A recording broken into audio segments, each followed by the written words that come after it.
Hello viewers, যারা class 9 এ পড়ছো, আজকে তাদেরকে আমি বাংলার পঞ্চম পাঠ নব নব সৃষ্টি যে তোমাদের পড়া রয়েছে, সেই পড়া থেকে আজকে তোমাদের আমি সাজেশন প্রশ্নগুলো বলে দেবো। তোমাদের সেকেন্ড ইউনিট টেস্ট পরীক্ষাতে কিন্তু এই নব নব সৃষ্টি পড়াটা রয়েছে, তো দেখে নাও ভালো করে কি কি প্রশ্ন করবে। তার আগে তোমাদের বলে রাখি উৎসটা, এই যে নব নব সৃষ্টি যে পড়াটা তোমাদের রয়েছে, এই পড়াটার যে উৎসটা অর্থাৎ প্রবন্ধটির যে উৎস, সেটাকে তোমাদের কিন্তু দেখে রাখতে হবে। দেখো কি রয়েছে, পাঠ্যাংশের প্রবন্ধটি লেখকের মামদোর পুনর্জন্ম প্রবন্ধের সম্পাদিত অংশ। মূল প্রবন্ধ গ্রন্থটির নাম চতুরঙ্গ। 1960 খ্রিস্টাব্দে বেঙ্গল পাবলিশার্স থেকে এটি প্রকাশিত হয়। ঠিক আছে, দেখে রাখবে। প্রথম প্রশ্ন এখান থেকে, নবনব সৃষ্টি রচনাংশে কোন কোন ভাষাকে লেখক সৈয়দ মুস্তফা আলী বলেছেন আত্মনির্ভরশীল? দেখো, নবনব সৃষ্টি রচনাংশে লেখক প্রাচীন যুগের হিব্রু, গ্রিক, আবেস্তা, সংস্কৃত এবং আরবি ভাষাকে আত্মনির্ভরশীল বলেছেন।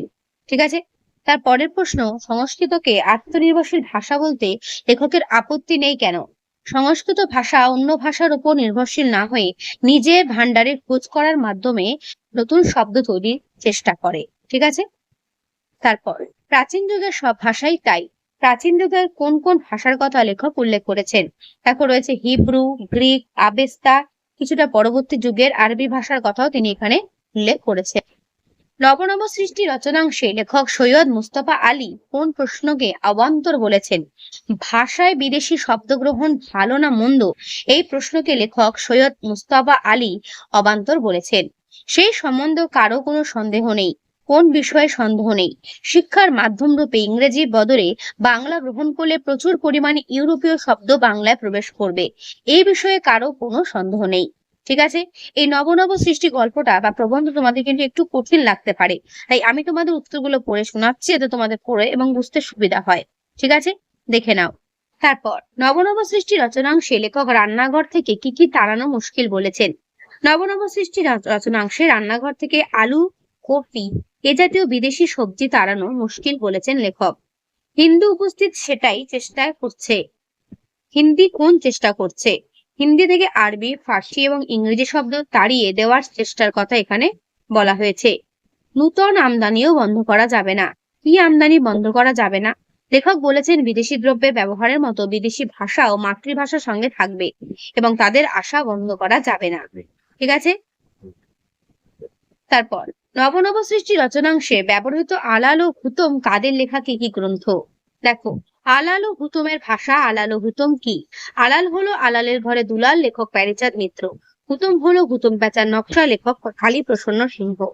দেখে রাখবে, নবনব সৃষ্টি রচনাংশে কয়েকজন বাঙালি সাহিত্যিক ও পণ্ডিত ব্যক্তির নাম এসেছে, তারা কারা? আলোচ্য রচনাংশে রবীন্দ্রনাথ ঠাকুর, নজরুল, বিদ্যাসাগর, হরপ্রসাদ শাস্ত্রী, বঙ্কিমচন্দ্র, আলাল অর্থাৎ প্যারীচাঁদ ও হুতম কালীপ্রসন্ন এর নাম পাওয়া যায়। রবীন্দ্রনাথ স্বচ্ছন্দে লিখেছেন। রবীন্দ্রনাথের কি লেখার কথা বলেছেন সৈয়দ মুস্তফা আলী?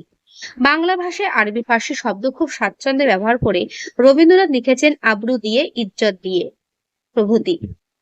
ঠিক আছে, বিদ্যাসাগর আরবি শব্দ বা আরবি ফার্সি শব্দ কোথায় ব্যবহার করতেন?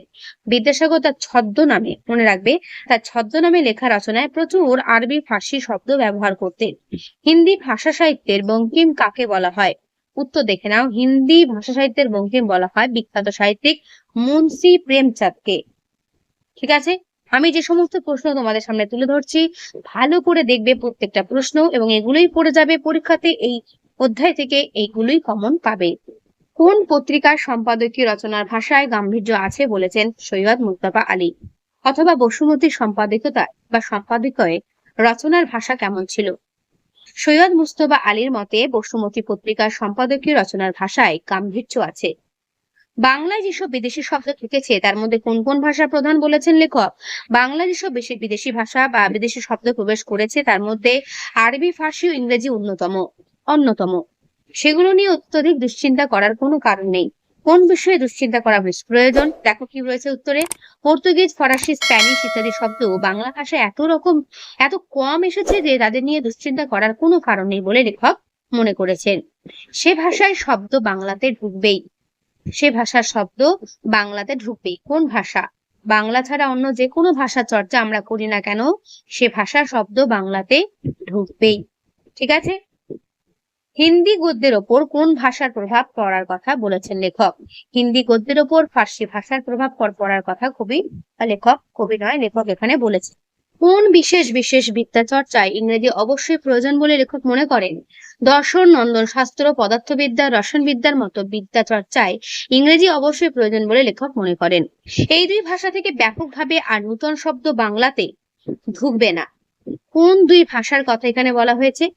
নবনব সৃষ্টি রচনাংশে সৈয়দ মুজতবা আলী এই ভাষা বলতে আরবি ও ফার্সি ভাষার কথা বলেছে। বোঝা গেল? ভারতীয় আর্যরা কোন ভাষার সৌন্দর্যে বেশি অভিভূত হয়েছিল? আর্যরা ফার্সি ভাষার সৌন্দর্যে বেশি অভিভূত হয়েছিল।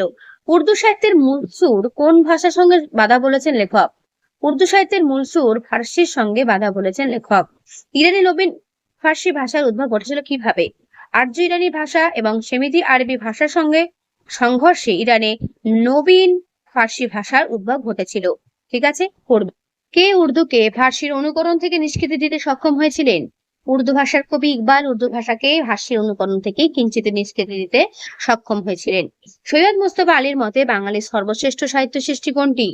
দেখে নাও, পদাবলী কীর্তন। ধর্ম বদলালেই জাতির চরিত্র বদলায় না। লেখক কেন এরকম বলেছেন? তার আগে একটা প্রশ্ন স্কিপ করলাম। এ সাহিত্যের প্রাণ এবং দেহ উভয়ই খাঁটি বাঙালি। কোন সাহিত্যকে বোঝানো হয়েছে? নবনব সৃষ্টি রচনাংশের পদাবলী কীর্তন সম্পর্কে আলোচ্য অংশটি ব্যবহৃত হয়েছে। তারপর কি বলেছে? ধর্ম বদলালেই জাতি চরিত্র বদলায় না। লেখক কেন এরকম বলেছেন?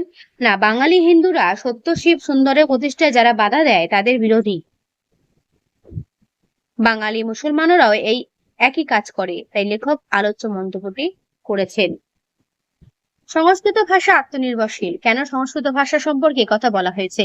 এগুলো তোমাদের বড় প্রশ্ন 3 নম্বরের জন্য অথবা 2 নম্বরের জন্য। এগুলো তোমার পড়ে নিয়ে এগুলো আমি পড়ছি না। এগুলো বড় প্রশ্নের জন্য সাজেশন দিয়ে রইলো। ঠিক আছে, সাজেশন দেওয়া রইলো, তোমরা কিন্তু পড়ে নিও। বিদেশি শব্দ নেওয়া ভালো না মন্দ সে প্রশ্ন অবান্তর। কেন লেখক কথা বলেছেন আলোচনা করতে। পুরোত্তর এই পর্যন্ত শেষ হলো। বর্তমান যুগে ইংরেজি ও বাংলা আত্মনির্ভরশীল নয়। আত্মনির্ভরশীল ভাষা কাকে বলে? লেখকের এরকম মনে হওয়ার কারণ কি ব্যাখ্যা করবে। ঠিক আছে, ফল যদি ভালো হয় তখন তারা না হয় চেষ্টা করে দেখবে। কোন প্রসঙ্গে লেখক এরও বলেছেন? বাংলা সাহিত্যিকদের নিয়ে এই প্রসঙ্গে লেখক কি বলেছেন? দেখে নাও পুরো উত্তর। এই পর্যন্ত উত্তর পুরো শেষ হলো। আমরা অন্যতম প্রধান খাদ্য থেকে বঞ্চিত হব। কোন প্রসঙ্গে কথাটি বলা হয়েছে? আলোচনা করবে। তারপরে প্রশ্ন, সুতরাং ইংরেজি চর্চা বন্ধ করার সময় এখনো আসেনি। কেন লেখক এই কথা বলেছেন? আলোচনা করো। বাঙালি সর্বশ্রেষ্ঠ সাহিত্য সৃষ্টি তার পদাবলী কীর্তনে। এই পদাবলী কীর্তনের কোন বৈশিষ্ট্য দিককে লেখক ইঙ্গিত করেছে? বাঙালি চরিত্রে বিদ্রোহ বিদ্যমান। প্রসঙ্গ নির্দেশ করে লেখক যা বোঝাতে চেয়েছেন লেখো। তারপরের প্রশ্ন, এই বিদ্রোহ বাঙালি হিন্দুর ভিতরেই সীমাবদ্ধ নয়। মন্তব্যটি ব্যাখ্যা করো। ধর্ম বদলালেই জাতি চরিত্র বদলায় না।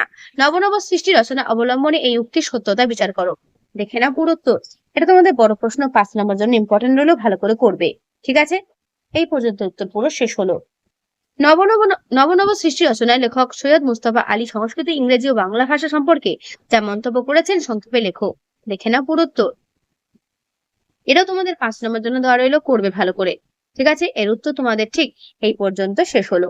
ওকে, তো তোমাদের নবনব সৃষ্টি যে পঞ্চম পাঠ লেখক সৈয়দ মুজতবা আলীর যে প্রশ্নোত্তর পর্ব এখানে শেষ হলো। যা যা প্রশ্ন আমি দিলাম এগুলো ভালো করে পড়ো, পরীক্ষাতে দেখবে এর মধ্যে কমন পাবে, এটুকু বলতে পারি। তাহলে আজকের এই ভিডিও আমি এখানে শেষ করছি। কেমন লাগলো অবশ্যই কমেন্টে জানিও। ভালো লাগলে লাইক করো ও বন্ধুদের কাছে শেয়ার করে দিও।